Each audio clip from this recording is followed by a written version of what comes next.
Every teenager these days has a cell phone. Cell phones are a very important thing in life and are a very common way we communicate. The lesson I learned in this event is that good communications is very important, and it can be the difference of keeping you in trouble or being out of trouble. This event happened a few weeks ago in September. It was on a Saturday. This was the day of the homecoming dance. My day, it started off pretty well. I got to sleep in, hung out till about 4 o'clock, and then I got dressed and went to pictures.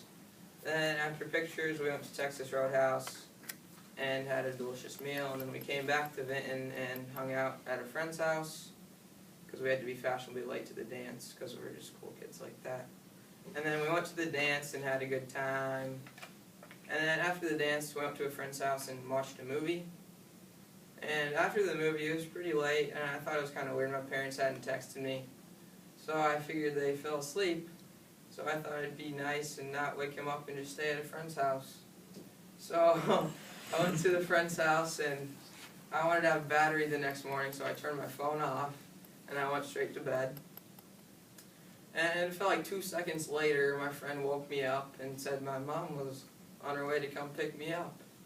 And I was really confused. I thought it was morning. I had been sleeping for a while, so I turned my phone on, and it was really late. I'm not going to say what time it was, but it was pretty late, and I had some messages from my mom, and she wasn't very happy. So my mom showed up, and I got in the car, and she just asked me all these questions, what the heck I was thinking, and why I didn't text her. And I didn't really know what to say. I was so tired. I just wanted to go to sleep. So I got home and then went straight to bed. I didn't really think, I thought that was over. I didn't think she'd be mad, but turns out the next morning, 7 o'clock, she wakes me up, and I had to give her my phone, and I was put to work. I had to clean our basement and our attic. And I don't think our attic had ever been cleaned before, because it was really gross. And my parents are softies though, so they gave me my phone back that night. And I was talking to some of my friends, and I realized my mom had no idea where I was, but she still found me.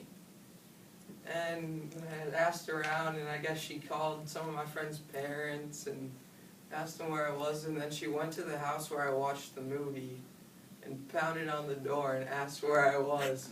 So my crazy mother tracked me down that night, so I guess that's why she was so mad. And my friends, they still they make fun of me all the time for it. If I hang out with them, they'll be like, "Oh, Brian, make sure you know where your mom is," and yeah. So the lesson that I learned, and what all of you can learn from this specific event, is that you should always let your parents know where you are. And the overall lesson I learned is that communications is very important and can keep you out of trouble. So, use your cell phone. You have it for communicating, so why not communicate? All right.